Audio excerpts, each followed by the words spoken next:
Hey guys, so I just wanted to come and shoot this video today. Just really talk about, give you some perspective of what it's like to actually run a six-figure business.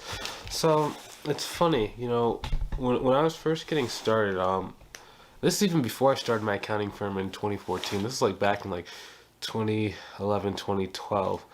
I was like, coming into entrepreneurship, and I was thinking like, that was around the time when people were talking about like Facebook and Instagram, how all these like tech companies, they would start up, they would get like these billions of dollars in funding without really having any kind of revenue, any kind of track record, and it would almost be like, all you need to have a business is just an idea, right? You need to have this magical idea that no one has ever thought about or no one has tried, and as long as you have that, you're going to be able to make a lot of money. And that was kind of what we were thinking back then. A lot of people still have that viewpoint. But it's kind of like the more that I'm in business, the more I understand that it's less about the idea and it's 100% about the execution. Okay? There have been so many people that have had brilliant ideas, right? But they just don't really have the footwork or the motion or the skill sets to be able to really hit it and make it work. Right? Because number one, you need to have really good skill sets. And when I say skill sets, I don't mean your ability to do the accounting or bookkeeping work. That is something that you can improve on over time, but to get started, you don't have to be an extreme expert or master with 50,000 years inside the industry. Oftentimes what happens, a lot of people, they get so like focused on like they don't know enough about accounting, or they don't know enough about bookkeeping or virtual CFO, and they're focused millions and millions and millions of hours on getting certified and getting everything. And oftentimes it comes from people feeling like, they're not good enough to do the job. But really, the hard thing to kind of the hard pill to swallow is you're going to always run into someone who is less skilled than what you are, who makes 10 to 20 to 500 times more money than what you make. And the reason why is because it's not really just about the skill sets.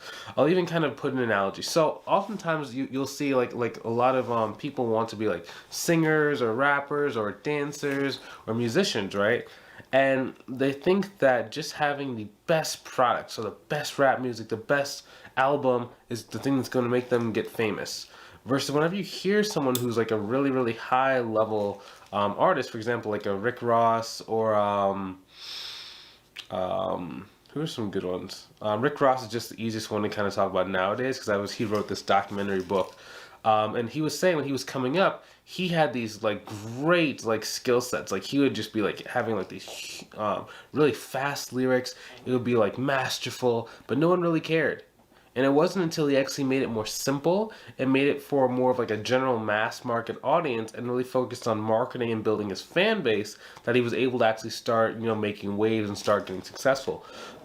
Listen to that story. It wasn't the craft. The craft itself was not the thing that made him the billions of dollars. It was learning the marketing and the sales first that allowed him to be able to do that. See, most people are so focused on their craft and they're like the artist. They're trying to make it perfect, trying to get as great as possible, as perfect as possible.